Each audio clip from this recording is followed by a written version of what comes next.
दहशतगर्दों से लड़ते हुए जामे शहादत नोश करने वाले लेफ्टिनेंट मोहम्मद हसन अशरफ शहीद की नमाज जनाजा सरकारी एजाज़ के साथ लाहौर गैरिजन में अदा। वज़ीर आज़म शहबाज शरीफ, वज़ीर दिफा, वज़ीर इत्तलात और सिविल और अस्करी हुक्काम ने शिरकत की। वज़ीर आज़म ने कहा, ये अजीम कुर्बानी हमारे बहादुर बेटों की गैर मुतज़लज़ल लगन और बहादुरी की एक और शानदार मिसाल है। ISPR के मुताबिक लेफ्टिनेंट मोहम्मद हसन अशरफ शहीद मीरानशाह में ख़वारिज से मुकाबले में शहीद हुए। उन्हें अजीम कुर्बानी के एतराफ़ में पूरे फ़ौजी एजाज़ के साथ सुपुर्द खाक किया जाएगा। सिक्योरिटी फोर्सेस ने 2 बड़ी कार्रवाइयों में 15 खारजी दहशतगर्दों को जहन्नुम हासिल किया। फायरिंग के तबादले में 4 जवानों ने जामे शहादत नोश किया।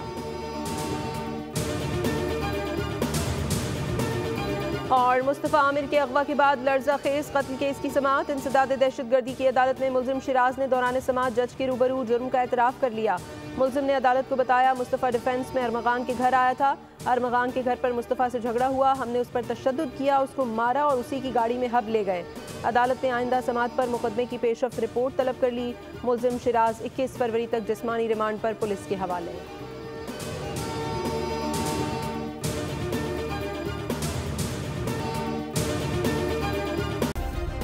सब्सक्राइब करें और बेल दबाएं ताकि कोई खबर रह न जाए।